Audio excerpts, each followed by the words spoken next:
Você já pegou o celular para ver alguma coisa e 40 minutos depois ainda estava lá, sem saber bem o que assistiu, sem lembrar por que pegou o celular e com a sensação de estar com a cabeça cheia de nada?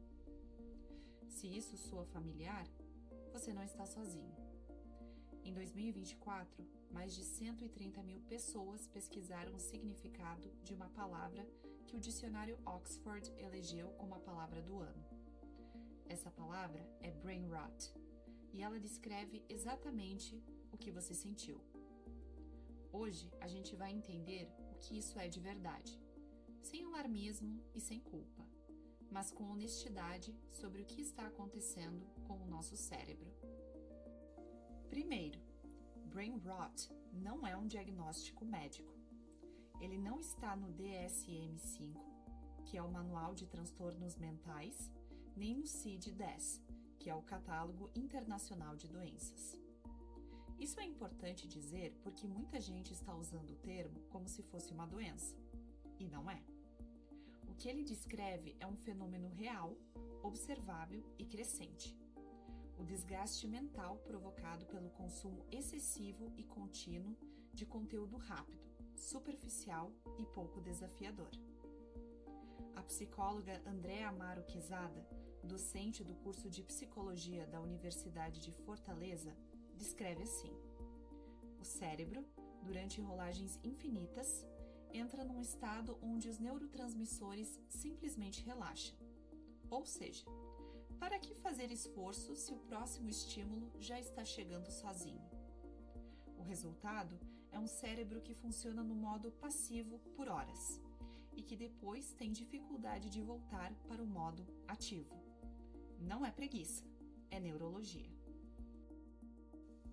Mas mais do que qualquer opinião, agora vamos aos dados. A pesquisa TIC Kids Online Brasil de 2024, realizada pela CETIC.br, mostrou que 93% dos jovens brasileiros entre 9 e 17 anos usam a internet, com 98% acessando pelo smartphone. Não por hora, por dia, todos os dias. E o que está acontecendo com esse uso constante? Estudos recentes indicam que o uso abusivo de telas pode reduzir a densidade da substância cinzenta no cérebro, a região responsável por memória, linguagem, raciocínio e funções emocionais. O psiquiatra Flávio Augusto de Moraes, citado numa reportagem do portal Conexão Tocantins, colocou em palavras diretas: é comum vermos pessoas, inclusive crianças, passando 2, 3 horas seguidas assistindo a vídeos curtos.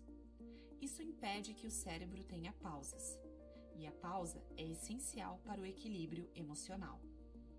E aqui mora o paradoxo mais cruel do brain rot. Quanto mais você consome, menos satisfeito fica, porque o conteúdo rápido não alimenta, ele estimula. E estímulo sem nutrição gera fome, não saciedade. Vou listar os sintomas, não para te assustar, mas para você reconhecer se já está vivendo isso. Dificuldade de se concentrar em tarefas longas. Sensação de cansaço mental mesmo sem ter feito nada produtivo. Perda de interesse em atividades que exigem mais tempo e dedicação, como ler um livro, terminar um filme longo, estudar com profundidade. Irritabilidade quando fica sem o celular por um tempo. Sensação de vazio depois de horas no feed. Aquele fiz nada e tô exausto, que todo mundo conhece. Tem mais um sintoma que eu acho que é mais preocupante e que poucos falam abertamente: o comprometimento do pensamento crítico. O SESC São Paulo publicou uma análise sobre brain rot, que trouxe uma frase que ficou comigo: a sobrecarga de informações está nos deixando incapazes de selecionar aquelas que são fundamentais para a nossa sobrevivência e, sobretudo, as que nos ajudam a tomar decisões importantes.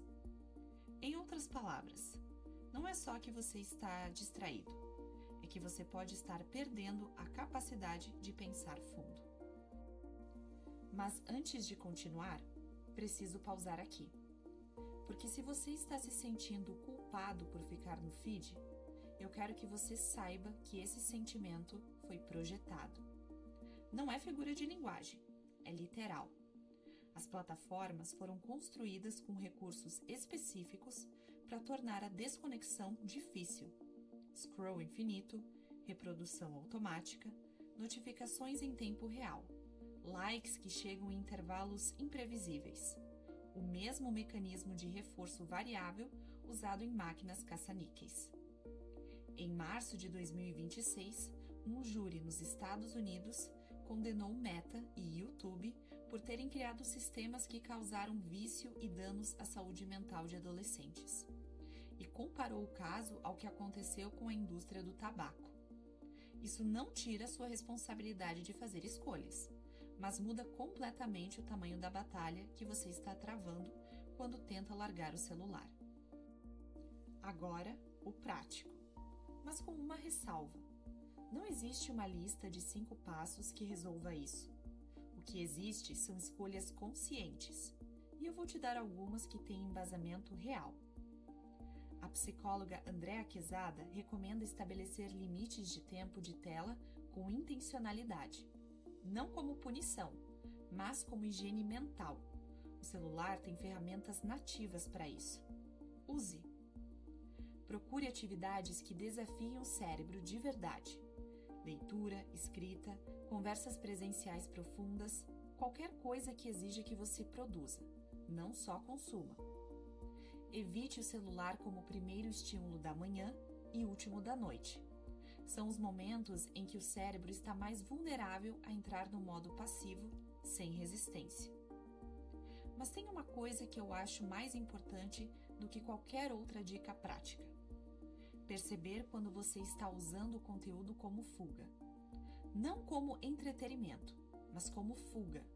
Fuga do tédio, fuga da ansiedade, fuga da solidão, fuga do desconforto. Porque o conteúdo rápido é muito bom nisso. Ele preenche qualquer silêncio antes que você perceba que ele existe. E é exatamente aí que o apodrecimento começa. Não no conteúdo em si, mas na incapacidade de suportar o silêncio sem ele. O dicionário Oxford registrou um aumento de mais de 230% nas buscas pela palavra brain rot ao longo de 2024.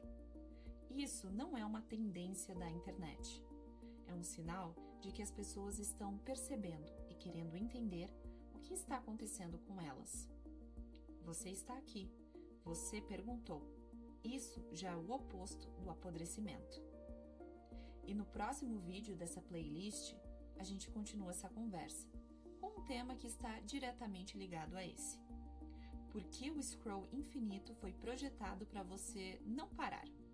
E o que a neurociência diz sobre o que acontece quando você tenta resistir?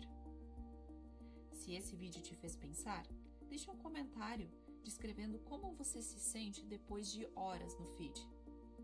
Estou curiosa para ver o que você tem a dizer.